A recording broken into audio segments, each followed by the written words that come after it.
Umar Hayati. Saya calon guru penggerak angkatan kelima dari Kabupaten Sumedang.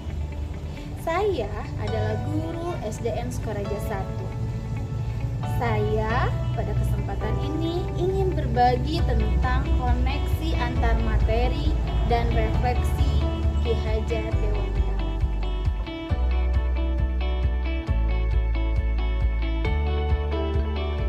Sebelum pendidikan guru penggerak ini, saya mengenal sosok Ki Hajar Dewantara sebagai bapak pendidikan nasional.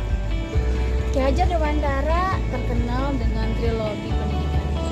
Tapi setelah saya mempelajari modul filosofi Ki Hajar Dewantara, banyak konsep pendidikan tentang pengajaran dan juga tentang keberpihakan terhadap murid. Pada kesempatan ini saya akan berbagi tentang koneksi antar materi dan juga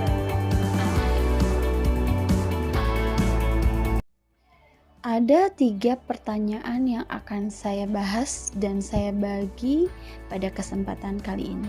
Yang pertama, apa yang saya percaya tentang murid dan pembelajaran di kelas sebelum saya mempelajari modul filosofi Ki Hajar Dewantara? Yang kedua, apa yang berubah dari pemikiran atau perilaku saya setelah mempelajari modul ini? Dan apa yang dapat segera saya terapkan lebih baik agar kelas saya mencerminkan pemikiran Ki Hajar Dewantara? Oke, saya akan coba bahas satu-satu.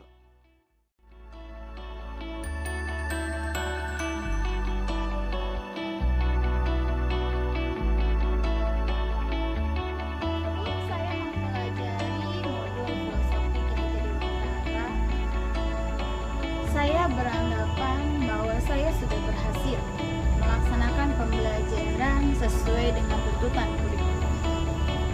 Tujuan pendidikan saya berfokus pada pencapaian kompetensi dasar yang terdapat dalam kurikulum.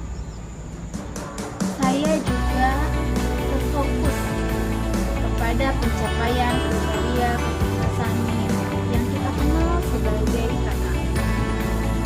Tak jarang saya melihat hasil belajar siswa di bawah kamar. Dan saya kadang menyalahkan mungkin siswanya mampu. Saya benar-benar jarang merefleksi diri tentang pembelajaran yang sudah saya lakukan. Selain itu, pembelajaran yang dilakukan hanya sebatas transfer pengetahuan saja. Guru lebih dominan dalam proses pembelajaran, padahal siswalah yang harusnya memegang kendali dalam proses pembelajaran, sehingga pembelajaran berpihak pada siswa dan pembelajaran berpusat pada siswa. Perubahan pemikiran atau perilaku apa setelah mempelajari modul filosofi Ki Hajar Dewantara ini? Modul Ki Hajar Dewantara ini membuka pikiran saya, mengopen mind saya, dan membuat saya melakukan refleksi terhadap peran saya sebagai guru dan sudut pandang saya terhadap murid saya. Saya menyadari kesalahan saya selama ini memandang murid saya sebagai objek. Seharusnya muridlah yang memegang kendali dalam pembelajaran. Guru hanyalah sebagai fasilitator sehingga pembelajaran berpusat pada murid, berpihak pada murid. Setelah mempelajari modul ini, saya memahami bahwa tujuan pendidikan adalah menuntun segala kekuatan kodrat yang ada pada anak-anak agar mereka dapat mencapai keselamatan yang setinggi-tingginya, baik sebagai manusia maupun anggota masyarakat. Memahami tujuan pendidikan ini membuat saya menggeser paradigma saya yang semula tentang tujuan pendidikan yang berfokus terhadap pencapaian kompetensi berubah untuk berfokus menuntun anak sesuai dengan kodratnya baik kodrat alam maupun kodrat zaman. Selain itu, setelah mempelajari modul ini, saya jadi mengetahui dan memahami bahwa bermain adalah salah satu kodrat anak. Permainan anak dapat menjadi bagian pembelajaran di sekolah, dan kita bisa memperkenalkan kembali permainan-permainan tradisional yang memiliki banyak nilai di dalamnya, seperti permainan congkak dan gobak sodor. Filosofi Ki Hajar Dewantara juga memberikan pemahaman pada kita sebagai seorang pendidik bahwa pendidikan itu berpihak pada anak. Bebas dari segala ikatan, dengan suci hati mendekati anak, bukan untuk meminta suatu hak, melainkan untuk berhamba pada sang anak. Karena anak bukanlah kertas kosong yang bisa digambar sesuai keinginan orang dewasa, tetapi anak lahir dengan kekuatan kodrat yang masih samar-samar. Tadi dijelaskan bahwa tujuan pendidikan adalah menuntun, memfasilitasi atau membantu anak untuk menebalkan garis samar-samar agar dapat memperbaiki lakunya untuk menjadi manusia seutuhnya. Terakhir, filosofi Ki Hajar Dewantara ini menyadarkan saya bahwa akhir dari sebuah proses pendidikan adalah budi pekerti, yaitu cipta, rasa, karsa yang menumbuhkan pekerti atau semangat atau tenaga, sehingga anak kita dapat mencapai keselamatan dan kebahagiaan yang setinggi-tingginya, baik sebagai manusia maupun sebagai anggota masyarakat. Apa yang bisa segera saya terapkan lebih baik agar kelas saya mencerminkan pemikiran Ki Hajar Dewantara? Setelah saya merefleksi, kemudian mempelajari dan memahami filosofi Ki Hajar Dewantara, saya ingin ada perubahan.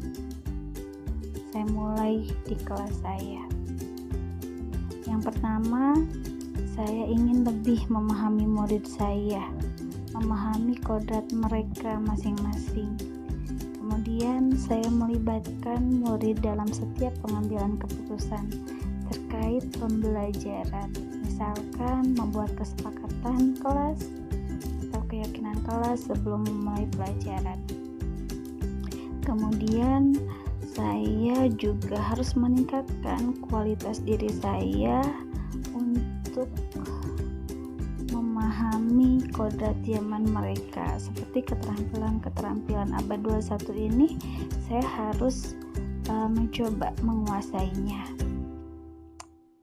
Yang ketiga, saya mencoba merancang pembelajaran yang menerapkan konsep merdeka belajar bagi murid, sehingga pembelajaran menjadi menyenangkan dan bermakna dan bisa memenuhi kodrat anak, yaitu bermain. Kemudian dalam penanaman budi pekerti, saya mencoba melakukan pendekatan disiplin positif yang menekankan pada kesadaran anak, bukan pada hukuman atau paksaan.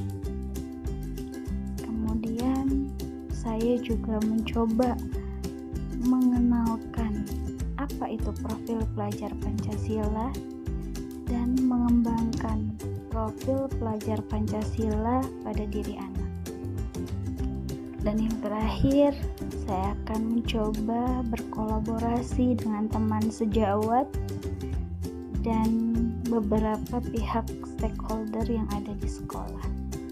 Semoga saya bisa berbagi dan saya sudah tergerak, nantinya bisa bergerak dan menggerakkan rekan-rekan guru di sekitar saya. Itu saja yang bisa saya sampaikan pada koneksi antar materi. Saya ucapkan terima kasih. Semoga bermanfaat. Assalamualaikum warahmatullahi wabarakatuh.